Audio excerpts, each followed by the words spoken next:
தயவு அருட்பெரும் ஜோதி தனிப்பெரும் கருணை அருட்பெரும் ஜோதி. ஐயா வந்தனம். ஐயா எனக்கு ஒரு டவுட் ஐயா. கல் ஜடப்பொருளா இல்லைன்னா அதுக்குள்ளேயும் ஆன்மா இருக்கா? ஏன்னா மாணிக்க வாசகர் பார்த்தீங்கன்னா கல், பூண்டு, மரம், செடி அந்த மாதிரி எல்லா பிறப்பு எடுத்த பிறகுதான் மனித பிறப்பு வரும் அப்படின்றது சொல்லியிருக்காங்க. ஸோ அந்த மாதிரி இருக்கச்சு கல்லுக்குள்ள ஆன்மா இருக்கா, உயிர் இருக்கா? ஏன்னா கல் ஜட பொருள் இல்லைங்களா? ஜடப்பொருளை இறைவனை எப்படி காண முடியும்? இல்லை அதுக்குள்ளேயும் சிற்சபை இருக்கா? சிற்சபைன்றது ஓரறிவு இருக்கிற மரத்துல தானே ஆரம்பிக்குது. அப்போ கல்லுக்குள்ள இறைவன் இருக்காரா? இல்லை அது என்னன்னு எனக்கு புரியல. நீங்க எனக்கு எக்ஸ்பிளைன் பண்ணுங்க ஐயா. நன்றி ஐயா. ஏன்னா மெய்ப்பொருளாகிய உயிர்க்குள்ளதான் இறைவனை நம்ம உணர முடியும். அப்படி இருக்கச்சு கல்லுக்குள்ள ஆன்மா இருக்குமா? ஏன்னா நான் லாஸ்ட் வீக் தான் ஒரு மெசேஜ் கேட்டிருந்தேன். ஆனந்த பாரதின்னு சொல்லிட்டு ஒருத்தர் யூடியூப்ல போட்டிருந்தாரு. பார்த்தீங்கன்னா கல்லுக்குள்ளேயும் இறைவன் இருக்காரு, கல்லுக்குள்ளேயும் ஆன்மா இருக்கு அப்படின்னு சொல்றாங்க. அது என்னால் அது உணர முடியல. ஏன்னா இறைவன் அப்படின்னாலே ஒரு மெய்ப்பொருள் தானே. அப்போ கல்லுக்குள்ள எப்படி அது நம்ம பார்க்க முடியும்? நம்மக்குள்ள தானே அதை உணர முடியும். அருட்பெருஞ்சோதி அருட்பெருஞ்சோதி தனிப்பெரும் கருணை அருட்பெரும் ஜோதி. ஓம் ராமலிங்காய நம. ஆன்மாவை அறிந்து கொள்வோம், ஆனந்தமாக வாழ்வோம். அன்பு வடிவம் தயவு திருமதி ஸ்ரீதேவி பத்மநாபன் அம்மா அவர்களுக்கு அன்பான வணக்கத்தை பணிவோடு தெரிவித்துக் கொள்கின்றேன். அம்மா, தங்களுடைய சந்தேகம் நிறைய பேருக்கு இருக்கு. மணிவாசக பெருமான் புல்லாகி பூடாய் புழுவாய் மரமாகி பல்விருகமாகி பறவையாய் பாம்பாகி கல்லாய் மனிதராய் பேயாய் கணங்களாய் அப்படின்னு பாடார். அதே மாதிரி வள்ளல் பெருமான் இந்த விண்ணப்ப பகுதியில் 4 விண்ணப்பம் இருக்கு. அதில் முறையாக சொல்றார். முதல்ல கல் அப்படியிருந்து ஆரம்பிக்கிறார். கல், குன்று, மலை முதலியவாக பிறந்து பிறந்து வெடிப்புண்டல், சிதறுண்டல் முதலிய அவத்தைகளால் இறந்து அப்படின்னு சொல்லிட்டு, இதில் பார்த்தீங்கன்னா ஞானிகள் அந்த அருள் நிலையிலிருந்து தான் தனது சத்திய வாசகத்தை அதுவாக இருந்து தான் வெளிப்படுத்துகிறாங்க. அதனால அவங்க இரக்கத்தினால சில விஷயங்கள் எடுத்த உடனே அப்படியே சொல்ல முடியாது. அப்படி சொன்னோம்னா நமக்கு முதல் கட்ட புரிதல், அதாவது ஃபஸ்ட்டு அண்டர்ஸ்டாண்டிங் ஒன்று இருக்கு இல்லைங்களா? இப்போ எல்கேஜி படிக்கலாம்னா அவனுக்கு என்ன போர்ஷனோ அதை சொன்னால் தான் புரிஞ்சுப்பான். எடுத்த உடனே A² + B² + C² = 2AB அப்படின்னு சொல்ல முடியாது. அது சொன்னால் பிரயோஜனப்படாது. ஏன்னா முதல் கட்ட அண்டர்ஸ்டாண்டிங் நமக்கு அவசியம். ஏன்னா நம்ம இருக்குது தேக சம்பந்தத்தோட, உடல் தான் நான் அப்படின்ற ஒரு அஞ்ஞான நிலையில்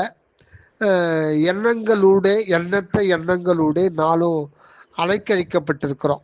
ஆக மொத்தத்தில் நம்ம புறநிலையில் தான் நம்ம இருக்கோம். ஆக நம்முடைய மனதுக்கு ஏற்ற மாதிரி தான் சில இதெல்லாம் சொல்லுவாங்க.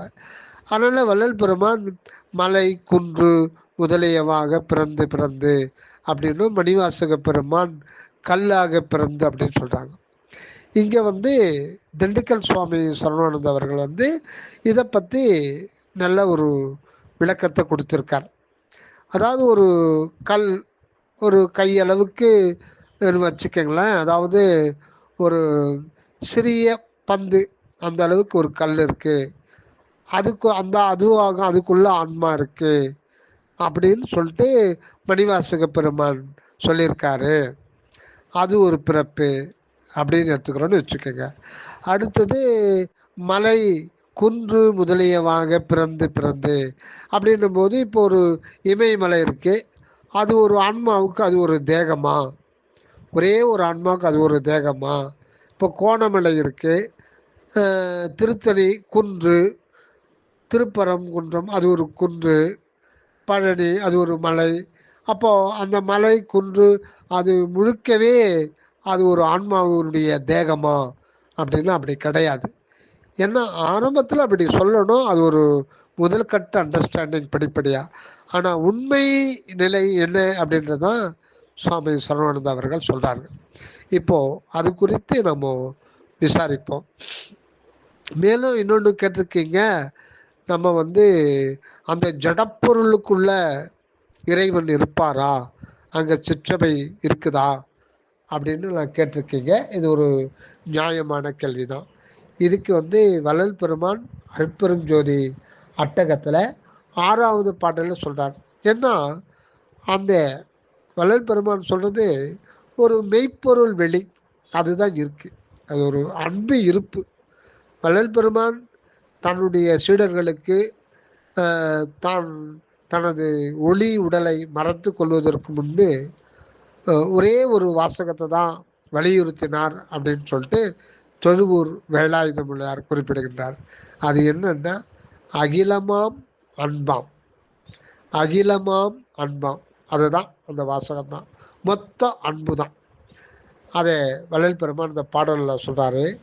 ஏகமோ அந்தி அநேகமோ, அதாவது இறைவன் ஒருவரா அப்படின்னு திட்டவட்டமா சொல்லிவிட முடியுமா? அநேகம் அப்படின்னும் போது அனந்தா அனந்தம் கோடி கோடி ஜீவராசிகளாக அவரே விளங்குறார். அப்போ அநேகன் சொல்றதா ஏகன் சொல்றதா சொல்ல முடியாது. இயற்கையோ செயற்கையோ, ஆண்டவர் இயற்கை தான். ஆனால் மனிதர்கள் மற்ற உயிர்கள் எல்லாமே தோன்றுறாங்க, சில காலம் இருக்கிறோம், அப்புறம் மறைஞ்சு போகிறோம். அப்போது அந்த புறத்தில் அவர் செயற்கையா? இந்த உடம்பு செயற்கையானது தான், ஆண்டவருடைய திரு நடனத்தினாலே விளைகின்ற ஒன்று தான், செயற்கை தான். அப்போ அந்த செயற்கை என்று சொல்லப்படுவது இயற்கைக்கு அந்நியமானதா என்றால் இல்லை. எல்லாமே இந்த இயற்கையிலிருந்து தான் அது இறைவன் திருநடனத்தினாலே தனது பெருஞ்சோதி நிலையை சதா மாற்றம் செய்து கொண்டே இருக்கின்றார். அதனால அது இயற்கைன்னு சொல்ல முடியாது, செயற்கைன்னு சொல்ல முடியாது. அப்படி சொல்ல முடியலையே அப்படின்றார். சித்தோ தேகமோ, சித்துன்னு அறிவு. அந்த இறைவனே அறிவாக ஆன்ம அணுவாக நம் தலைக்கு நடுவில் சிற்றபையாக இருக்கின்றார். அந்த சிற்றபையை சூழ்ந்தது தான் இந்த தேகம். இந்த தேகத்தை ஜடம் அப்படின்னு சொல்கிறோம். சித்துன்னா அறிவு, உணர்வுடையது. ஜடம்னா அறிவற்றது இந்த தேகம். அப்போ இறைவன் சித்தாக இருக்கிறார். அப்போ இந்த ஜடமாக இல்லையா? இரண்டும் அவர்தான். அதனால அவரை சித்துன்னு சொல்லுவனா, உணர்வுள்ள சித்துன்னு சொல்லுவனா, உணர்வற்ற இந்த ஜடமாகிய தேகம் சொல்லுவனா? அவ எப்படி உன்னை சொல்றது அப்படின்னு சொல்லிட்டு திகைக்கிறாங்களா. அப்புறம் பொதுவோ தேகமோ பொதுவோ சிறப்பதோ அப்படின்றார். சிறப்பு பொது, தேகமோ பொதுவோ சிறப்பதோ. இந்த தேகம் அப்படின்னா இந்த உடல், அப்புறம் பொது அப்படின்னா அந்த பொது உணர்வு, சிற்பொது, அதுதான் சிற்றபை. அந்த பொது உணர்வுன்றது தான் அருள் உணர்வு. அந்த அருள் உணர்வு தான் கடவுளுக்கு திருவடியாகவும் இருக்கிறது, மனிதனுக்கு அவனுடைய மூல காரண தேகமாகவும் இருக்கிறது. அதனால தான் அது பொது. அதனால தான் பொது உணர்வு உணர்வும் போதலால் பிரித்து அது எனில் தோன்றா அற்பெரும் ஜோதி அப்படின்றார். சரி, இதுக்கும் அப்பாலே சுத்த சிவம் அதாகி தனித்து அகண்டாகாச வான் பெருவெளி முற்றும் இயற்கை உண்மை என்கின்ற சத்து பொருளாக சச்சிதானந்த வெளியாக அன்பு வெளியாக இருக்கிறார். அது சிறப்பு. ஆக தேகம்னு சொல்றதா, பொதுன்னு சொல்றதா, சிறப்புன்னு சொல்றதா? அடுத்தது பெண்ணோ திகழ்ந்திடோ ஆனதோ அதுவோ. உன்னை பெண்ணுன்னு சொல்லுவனா, ஆணுன்னு சொல்லுவனா, அலின்னு சொல்லுவனா? யோகமோ பிரிவோ, ஒளியதோ வெளியோ. அதான் யோகம்னா ஒன்றி இருத்தல், அதுவா? இல்லை இது மனிதன் நாம இறைவனுக்கு நமக்கும் தொடர்பே இல்லாம நாம இருக்கிறது நம்முடைய அனுபவம் தான். இறைவனை பத்தி நமக்கு ஒன்றும் தெரியல. அப்போ நம்ம இறைவன்கிட்ட பிரிஞ்சு இருக்கிறோம். இந்த பிரிஞ்சு வாழ்கின்ற இந்த ஜீவன் தான் யாரு? அப்ப இந்த ஜீவனும் நீ அல்லாது வேறு புதிதாக ஒருவர் தனது சுந்தரத்தினால் இந்த ஜீவனும் தேகமும் கொண்டு இந்த உலகத்தில் வந்துவிட முடியாது. ஆக இந்த பிரபஞ்சத்தில் தோன்றியது அனைத்தும் அந்த இயற்கைக்கு சொந்தமானது தான். ஆக யோகம்ன்றது இயற்கையாக ஒன்றி உள்ள நிலை. நான் இயற்கையாக ஒன்றி இருக்கிறேன் என்று ஞானிகள் சொல்றாங்க. அதுவா? எனக்கு கடவுளை பத்தி ஒன்றும் தெரியாது, அவர் மூணாவது மனுஷனை பத்தி நீ ஏன் கேட்கிற அப்படின்னு ஒருத்தர் இல்லை அப்படின்னு இவன் சொல்றான். எது உண்மை? ஒண்ணுமே சொல்ல முடியலையே. ஒளியதோ வெளியோ, அது ஒளி உடையதோ அல்லது வெளியோ? வள்ளல் பெருமான் சொல்றார், ஆங்கே உறைந்த அனுபவம் தோழி நிறைந்த பெருவெளியே. நிறைந்தன்னா இயற்கை உண்மையும் இயற்கை விளக்கமும் இயற்கை இன்பமும், அதாவது சத்து சித்து ஆனந்தம், அதாவது உண்மை அறிவு இன்பம் என்ற முப்பகுதிகளும் நிறைவாய் கொண்ட ஒன்றான ஒரு பெருவெளி. ஆக நிறைந்த பெருவெளி அனுபவமோ என்னன்னு சொல்றது இறைவா உன்னை? ஒளியதோ வெளியோ உரைப்பது எற்றோ என உணர்ந்தோர் ஆகமோடு உரைத்து வழுத்த நின்றோங்கும் அருட்பெரும் ஜோதி என்னரசு. ஆக ஜடம் அப்படின்னு, ஜடம் அறிவற்ற ஒன்று அது இந்த உலகத்துல இருக்கா அப்படின்னு பார்க்கும்போது உண்மையில ஜடம் தத்துவம் அப்படின்னு உண்மையில வள்ளல் பெருமானுக்கு அது தவறாக தோன்றுகிறது. அதனால்தான் அனகம் அப்படின்ற ஒரு சுத்த சன்மார்க்க அனக நெறியை ஆண்டவரை வெளிப்படுத்தினார். ஆக எல்லாமே அன்புனால் ஆனது. ஆக இப்ப நம்ம நீங்க கேட்ட விஷயத்துக்கு வருவோம். இங்க ஒரு மலை குன்று அப்படின்றது இல்லை. இந்த பிரபஞ்சம் முழுதுமே ஒரு அணுத்துவ நிலையிலிருந்து தான், அதனுடைய செறிவு நிலை தான் இந்த பிரபஞ்சமா இருக்கு. ஆக ஒவ்வொரு தனி அணு உண்டு. அதை அவனன்றி அணுவும் அசையாது அப்படின்றது பழைய மொழி. அவனன்றி அணுவும் ஆகாது என்பது புதிய மொழி என்று சுவாமி சரவானந்த அவர்கள் சொல்லுவார்கள். அவனன்றி அணுவும் அசையாது என்பது பழைய மொழி. அவன் அன்றி அணுவும் ஆகாது என்பது புதுமொழி. புதுமொழின்னா புதுசல்ல, இது இப்பதான் இந்த உண்மைகள்லாம் வருது. ஆக அணு என்றால் என்ன என்பதை நாம் முதலில் தெரிந்து கொண்டால்தான் அந்த ஒரு ஐயப்பாடு அது தானே நீங்கும். இதை தெரிந்து கொண்டால் அந்த ஐயப்பாடு தானே நீங்கும். வள்ளல் பெருமான் இந்த தேகத்தில், இந்த பௌதிக உடம்பில் இருக்கின்ற நான் யார்? அந்த வாசகத்தை ரொம்ப உன்னிப்பா கவனிக்கணும். இருக்கின்ற நான் யார் எனில் நான் ஆன்மா, அணு வடிவினன் அப்படின்னு சொல்றார். இப்போ இங்க ஆன்மா அணு வடிவம். அணுன்றது கண்ணால பார்க்கவே முடியாது. சரி, அந்த அணுவும் இப்ப இந்த விஞ்ஞானிகள் சொல்லுகின்ற அணுக்கள், அதாவது ஹைட்ரஜன் ஆகட்டும், ஆக்சிஜன் ஆகட்டும், கோல்டு ஆகட்டும், இரும்பாகட்டும், பொட்டாசியம் ஆகட்டும், சோடியம் ஆகட்டும், கார்பன் ஆகட்டும், சல்ஃபர் ஆகட்டும், எதுவாகட்டும், அது காற்றணுக்களாக இருக்கலாம், மெட்டல் அணுக்களாக இருக்கலாம், அல்லது உப்பணுக்களாக இருக்கலாம். அது எல்லாமே அணுதான். இந்த அணு பல இருக்கு, காற்றுலேயே நிறைய இருக்கு. இந்த மெட்டல் சொல்லவே வேண்டியதில்லை. அந்த உப்புக்கள் காற்றணுக்களோடு சேர்ந்து உப்புக்களாகவும் இருக்கு. ஆக இதில் சேர்மம் தனிமம் எல்லாம் இருக்கு. எல்லாமே அணுக்கள், தனித்தனி அணுக்கள். இந்த அணுக்கள் காற்றணுக்கள். இந்த காற்றணுக்கள்ல தான் ஒரே ஒரு புரோட்டானோ, ஒரு நியூட்ரானோ, ஒரு எலக்ட்ரான், அதாவது ஒரு புரோட்டான் துகள், ஒரு நியூட்ரான் துகள், ஒரு எலக்ட்ரான் துகளை கொண்டது இந்த ஹைட்ரஜன் அப்படின்ற அது ஒரு அணு. அப்புறம் ஆக்சிஜன், கார்பன், சல்ஃபர், இதெல்லாம் மாறிக்கிட்டே இருக்கும். என்ன மாறும்? அதே மாதிரி கோல்டு எடுத்துக்கிட்டோம்னா அதில் வந்து புரோட்டான், நியூட்ரான், எலக்ட்ரான் எண்ணிக்கை மாறுபடும். அதே மாதிரி ஒரு செம்பு, இரும்பு, எத்தனையோ இது இருக்கு, மெட்டல்ஸ் இருக்கு. இது ஒன்னொன்னும் வெளியில வெவ்வேறு கேரக்டரும் தன்மையும் பண்புகளும் வாசனைகளும் கொண்டு விளங்குது, பயன்பாட்டுக்கு விளங்குது. ஒவ்வொன்றும் வேற வேற. ஒரு அணுவை எடுத்துக்கணும்.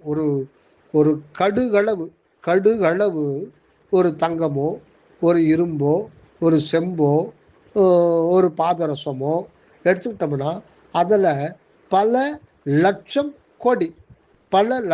கோடி அணுக்களின் செறிவு நிலை தான் ஒரு கடுகளவு இதாக இருக்கு.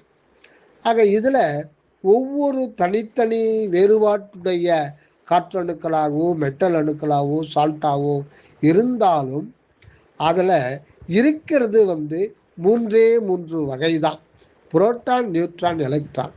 இதனுடைய எண்ணிக்கை மாறுபாடு ஆகின்றதாலே அது புற தோற்றம், வண்ணம், பண்பு, செயல், குணம், வாசனை அனைத்தும் மாறுபடுது. அதனுடைய கடினத்தன்மை அனைத்தும் மாறுபடுது.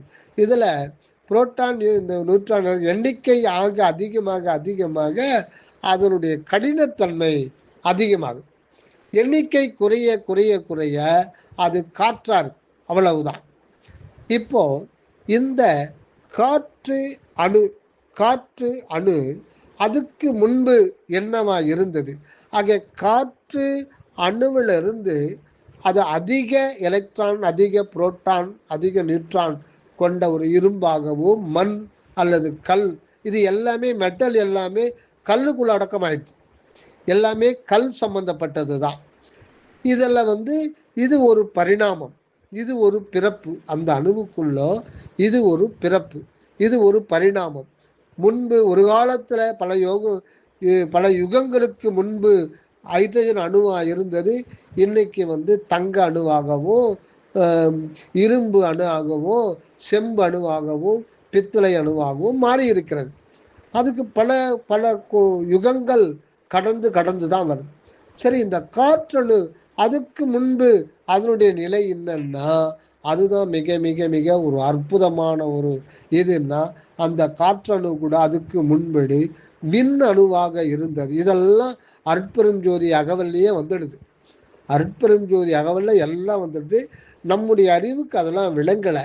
அதனால்தான் சுவாமி சரவணானந்த அவர்கள் எப்படி திருவருளாலே அருட்பெருஞ்சோதி அகவல் திருவருளாலே பாடப்பட்டதோ அதே போல திருவருளாலே விளக்கம் செய்யப்பட்டது தான் சுவாமி சரவணானந்த அவர்களுடைய உரை விளக்கம். அதனால சுவாமி சரவணானந்த அவர்களுடைய உரை விளக்கம் புரிந்து கொள்வது கூட கொஞ்சம் கடினமாகத்தான் இருக்கும். காரணம், அது அருள் நிலையிலிருந்து அருளாலே வெளிப்படுத்தப்பட்டது திரு அருட்பாவை போல.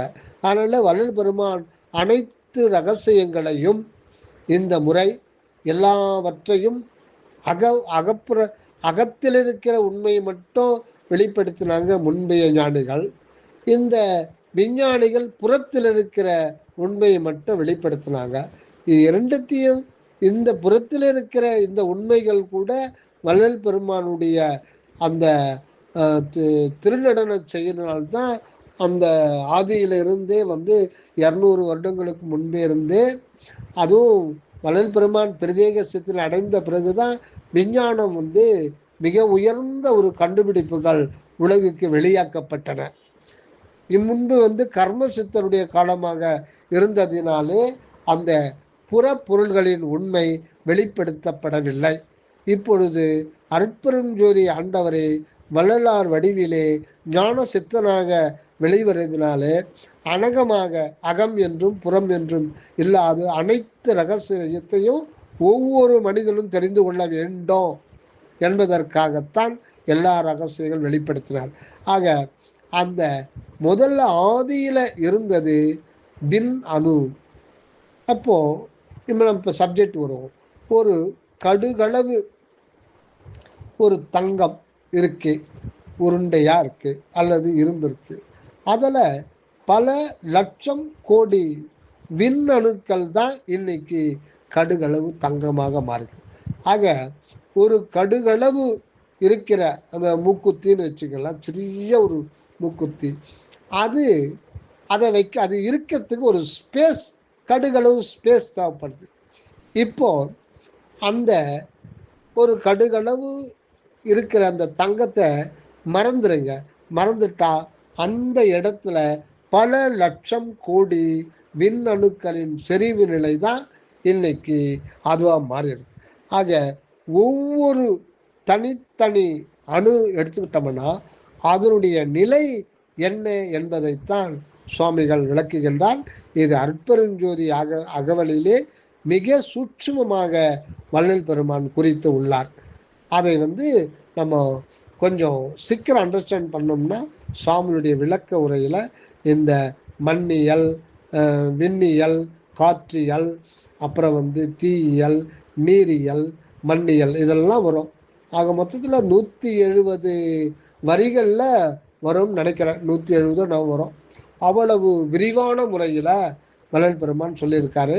இந்த விண்ணை பற்றி சொல்லும் போதெல்லாம் அதில் அதிசூக்குமான உண்மைகள்லாம் வள்ளல் பெருமான் சொல்லிடுறார். ஆக ஒரு விண் அணு என்பது அனாதியானது. ஆக இந்த நம்ம கண்ணால் பார்க்குற இந்த பூத ஆகாசம் எங்கேயாவது முடியுமா என்றால் முடியாது. அது எல்லையற்று, அதனுடைய விரிவுக்கு எல்லை என்பது கிடையாது. அது போயிட்டே இருக்கும். இந்த ஒரு எல்லையற்ற இந்த பூத ஆகாசத்தை ஒட்டுமொத்த ஆகாயமாக பார்க்குறோம் அப்படி கிடையாது. அது ஒவ்வொன்றும் அதில் விண் அணுக்களின் தனித்தனி விண் அணுக்களின் செறிவு நிலையே நமக்கு பூத ஆகாயமாக நமக்கு தோன்றுகிறது. அந்த காட்சி கூட உண்மையில் ஆகாயத்தை பார்க்க முடியாது. அது நம்ம வேற ஒரு இதில் நம்ம பார்த்துருக்கோம். ஆக அந்த ஒவ்வொரு விண் அணுவும் அனாதியானது. அந்த விண் அணு வேற, ஆன்மணு வேறவன்னா கிடையாது. ஒவ்வொரு விண் அணுவும் தன்னகத்தே 3 பகுதிகளை கொண்டது, முப்பகுதிகளை கொண்டது. அதாவது முதல் பகுதி, இடைப்பகுதி, கடைப்பகுதி. அந்த முதல் பகுதி தான் சிற்றபைன்னு சொல்றது. ஒவ்வொரு விண்ணணுடைய இப்போ இருக்கிற அது மண்ணாகட்டும், கல்லாகட்டும், தங்கமாகட்டும், இரும்பாகட்டும், அதுக்குள்ள ஒவ்வொரு தனித்தனி அணுவுக்குள்ளவும் சிற்றபை இருக்கிறது. அதனால்தான் வள்ளல் பெருமான் எங்குமாய் விளங்கும் சிற்றபை இடத்தே இது அது என உரைப்பரிதாய் தங்குமோர் இயற்கை தனி அனுபவத்தை தந்தனை தன்மயமாக்கி பொங்கும் ஓர் ஆனந்த போக போக்கியனாய் புத்தமூதருத்தி என்னுளத்தே அங்கையில் கனி போன்று அமர்ந்தருள் புரிந்த அருட்பெருஞ்சோதி என்னரசே. இந்த சிற்றபை அனுத்துவமானது. ஆனா அதுக்கு உள்ள போயிட்டா அது எங்குமாய் விளங்குகிற ஒரு அனுபவம் தான் ஏற்படுது என்கின்றார் வள்ளல் பெருமான். இந்த ஒரு உண்மையை இதற்கு முந்திருந்த ஞானிகள் சொல்லவில்லை. அது அனகமாக விளங்குகிறது. அங்கே சிற்றபையில் இருந்தால் பொற்சபை விளங்குது. அதை இன்னொரு பதிவில் பார்ப்போம். ஆக அந்த ஒரு குறிப்பிட்ட விண் அணுவினுடைய முதல் நிலை, அதாவது அதை ஆதி நிலைன்னு சொல்லலாம், அது அனாதியானது தான். இப்போ அதனுடைய முதல் நிலை என்ன, தலைநிலை என்னன்னு பார்த்தோம்னா அதுதான் சிற்றபை இருக்கிறது. அங்குதான் ஆன்மாவும் ஆன்மாவோட அந்த உள்ளொளியும் சேர்ந்து தான் ஆன்மாவா இருக்கிறது. அடுத்தது அதை இதுதான் பதிநிலை. இதுக்கு பேர் தான் பதிநிலை. அடுத்தது இப்போ நான் இடைநிலை என்பது தான் அதில் இன்னும் வெளிப்படலை. அந்த இடைநிலையில் அது பரிபூரணமாக உயிர் சக்தி இருக்கே, ஆனால் இறைவன் வெளிப்படுத்தலை. அது அப்படியே இருக்கு. அங்கே அதனுடைய இருப்பும் இருப்பும் அறிய முடியாத ஒரு நிலையில அந்த ஜீவன் இருக்குது. அதுதான் ஜீவான்மா. தலைப்பகுதி பரமான்மா, அவருடைய இடைப்பகுதி ஜீவான்மா. இதை பிரிக்கலாம் முடியாது. இது ஒரு விண்ணணுக்குள்ள இது மூணுமே அடங்கி இருக்கு. இதை ஒன்றை எக்காரணத்து கொண்டும் இதை பிரிக்க முடியாது. இது இடையில இருக்கிறது தான் பசுநிலை. பசுநிலைன்னு ஏன் சொல்றோம்னா, அங்க உணர்வு இருக்கே, ஆனா அந்த உணர்வாக இருக்கு. அதுதான் சித்து நிலை. அப்படி இருந்தும் அது தன்னைத்தான் உணர முடியாத ஒரு நிலையில தான் அது இருக்கு. ஏன் அப்படி இருக்குன்னா, அதுதான் ரொம்ப முக்கியம். அந்த அந்த உணர்வுன்றது அனுபவம் நிலை.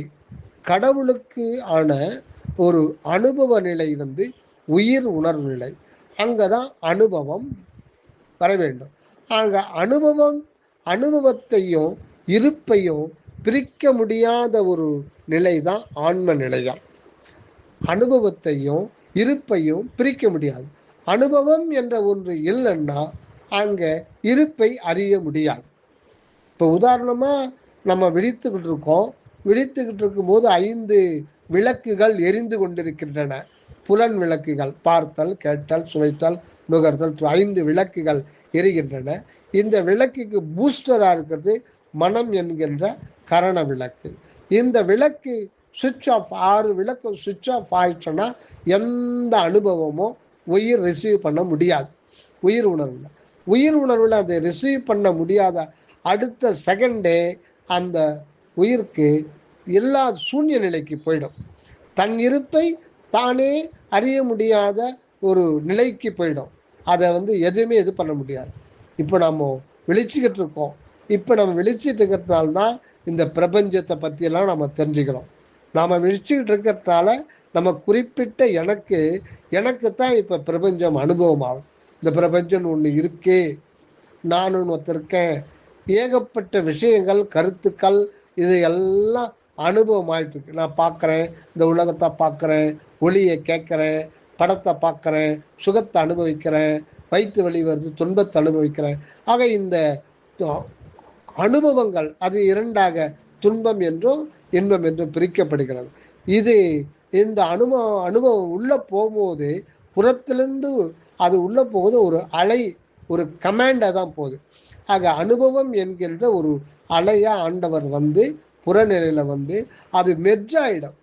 அதை பிரிக்க முடியாது. இப்போ நான் ஒரு இதை பார்த்து பயப்படுறேன்றது அது ஒரு அனுபவம் தான். ஆனா உண்மையில என்ன உள்ள நடக்குதுன்னா, நான் பயமாக இருக்கிறேன், என்னுடைய இருப்பு பயமாக மாறிவிட்டது. இப்ப கவலைப்படுறேன், என்னுடைய இருப்பு, நான் கவலையாக இருக்கிறேன், என்னுடைய இருப்பே கவலையாக இருக்கிறது. இதுதான் புறநிலை அனுபவம். இப்ப நான் ஒரு படம் பார்க்கிறேன், இப்ப நான் ஒரு சந்தோஷமா இருக்கேன், என்னுடைய இருப்பு சந்தோஷமா மாறிடுது. இப்படி இருக்கும்போது தான், ஏன்னா அந்த ஒரு உயிர் உணர்வுன்றது கடவுளுக்கான ஒரு அனுபவ நிலையம். முடிவில தான் அது அருள் அனுபவமா வெளிப்படும். அதுக்குள்ளவே இருக்கு. ஆனா இதெல்லாம் பூர்த்தியாகி இதெல்லாம் உண்மை அல்லன்னு சொல்லிட்டு அந்த உயிர் உணர்வு, அந்த ஜீவ ஆன்மா தன்னுடைய சுயானுபவத்திலேயே தெளியணுன்றது தான் இயற்கையாக உள்ள ஒரு விதி. ஏன்னா அந்த ஜீவான்மாவும் இருக்கிறது இறைவன் தான். ஆக இதெல்லாம் ஒரு ப்ராசஸ்ல வரதுனால இப்ப அனுபவத்தை ஆண்டவர் கொடுக்காத காரணத்தினால தன் இருப்பை அறிய முடியாது இருக்கு. அதைத்தான் ஆணவ மலம் அப்படின்னு சொல்லிட்டு சைவ சமய ஞானிகள் சொல்றது. ஆக உண்மையில பார்க்கும்போது சுத்த சன்மார்க்க இந்த முன்பு சொல்லப்பட்ட கருத்துக்கள் எல்லாமே மாறுபாடு அடைகின்றது. ஆண்டவர் தனக்கு இன்னும் அனுபவத்தை வெளிப்படுத்தல. அதனால அந்த அனுபவம் பூஜ்ய நிலை இருக்கிறதுனால இருப்பு உணர்வு அறிய முடியாது. அதுதான் இருக்கிற உண்மை அந்த இடத்துல.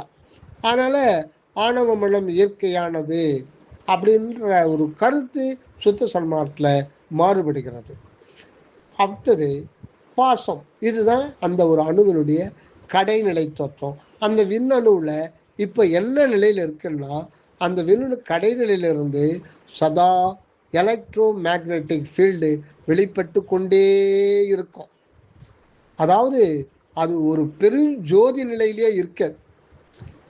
இப்போ நம்ம ஒரு இதே ஒயர் எடுத்துக்கிறோம், எர்த்து மெயின், அது தனித்தனியாக இருக்கும்போது நமக்கு தெரில. டச் பண்ணோம்னா என்ன ஆகும்? தீ வரும். ஏன் வருது? ஒரு தீ இயற்கையில் அது ஒரு அந்த ஒரு ஜோதி நிலை இருக்காது. அதே மாதிரி தான் அந்த ஒவ்வொரு தனித்தனி விண்மனுடைய கடைப்பகுதியிலிருந்து இயற்கையாகவே மின்காந்த சூழல் அனாதி காலமாகவே இருந்து கொண்டிருக்கு.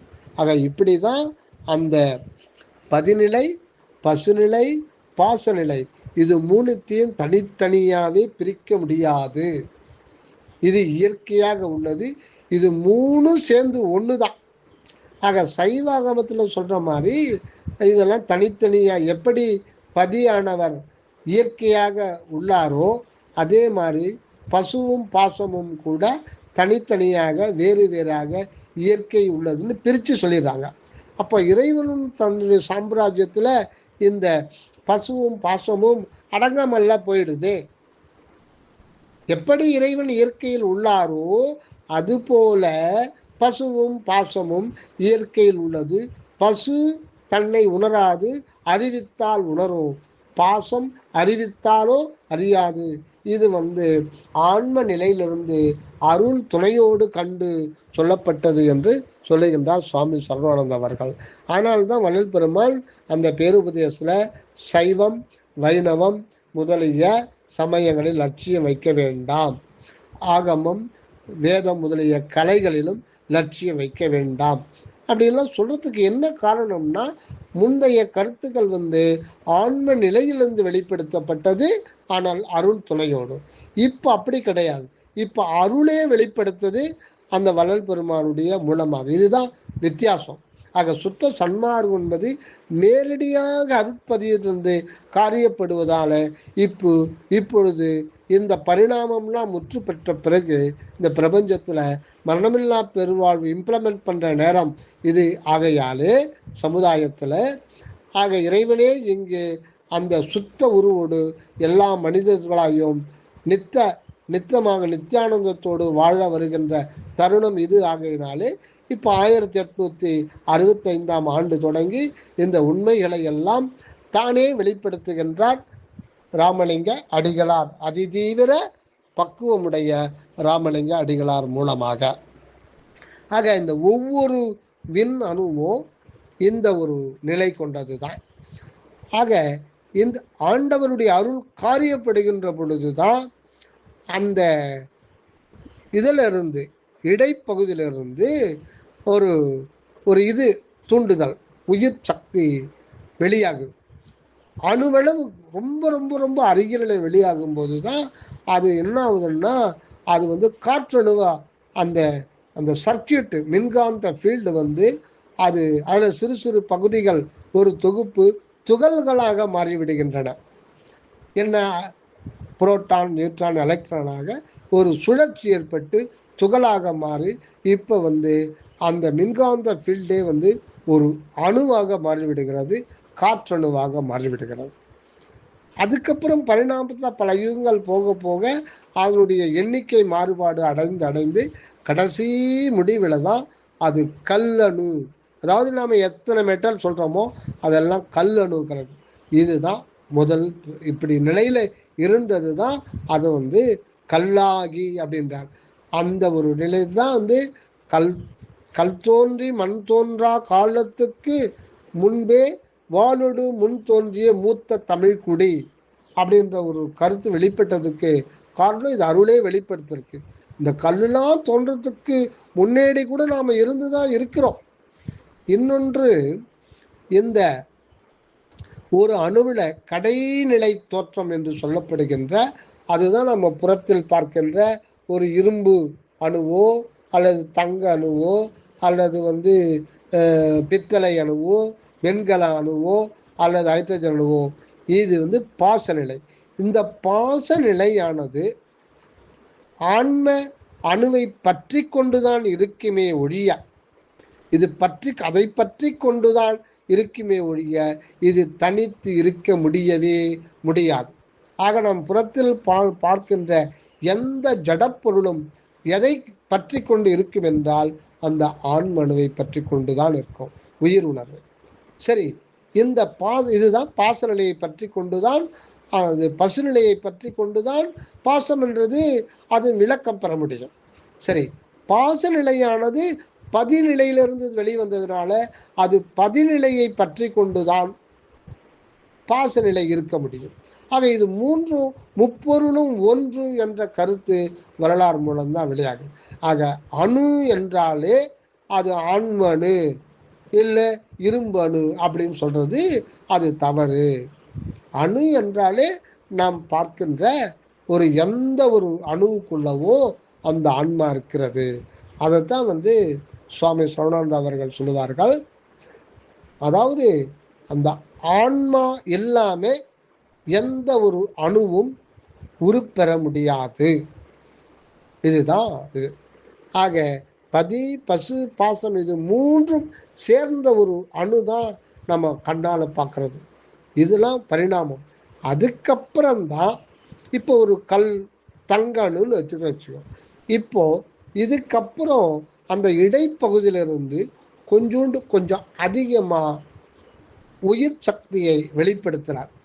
உயிர் சக்தி, உயிர் உணர்வு, வடிவம் இதெல்லாம் வெளிப்படுத்தும் போது அது என்னவா மாறுதுன்னா அதில் இருக்கிற மேக்னெட்டிக் ஃபீல்டா இருந்த அதெல்லாம் உடைஞ்சி போயிட்டு அந்த இடத்துல பல லட்சங்களை சேர்ந்த செல்கள் தான் இப்போ வந்துடுது.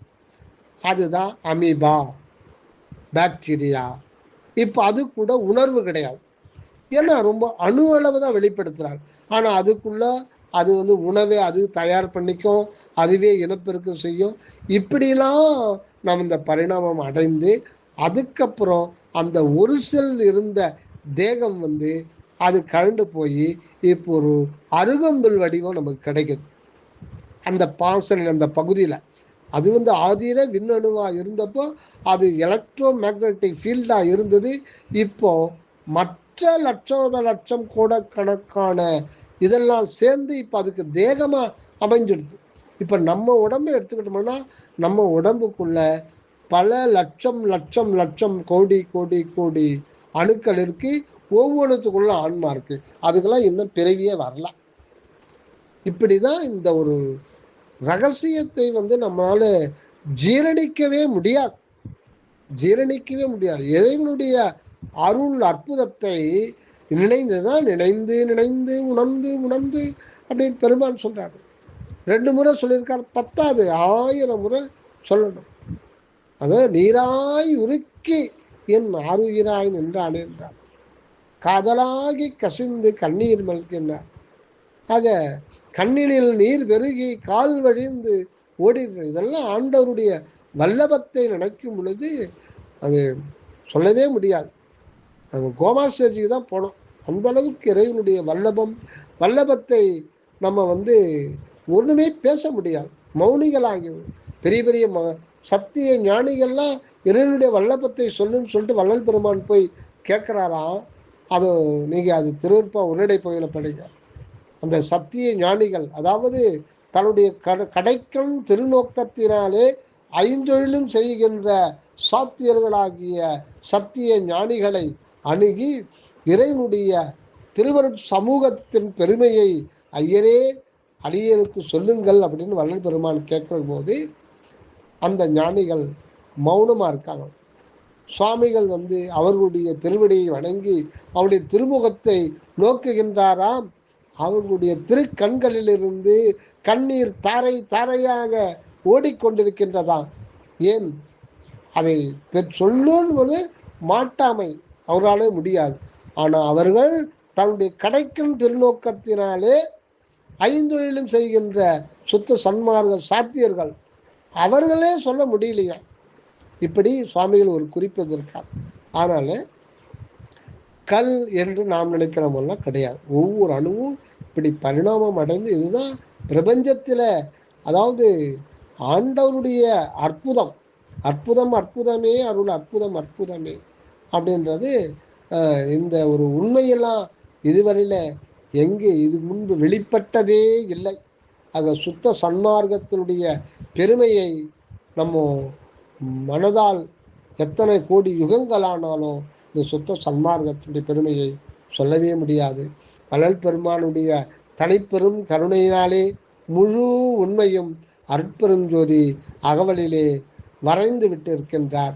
அவருடைய திருவடிகளில் நாம் அனைவரும் வாழ்வு பெற வேண்டும் என்று இத்துடன் இந்த பதிவை நிறைவு செய்கின்றேன் அம்மா.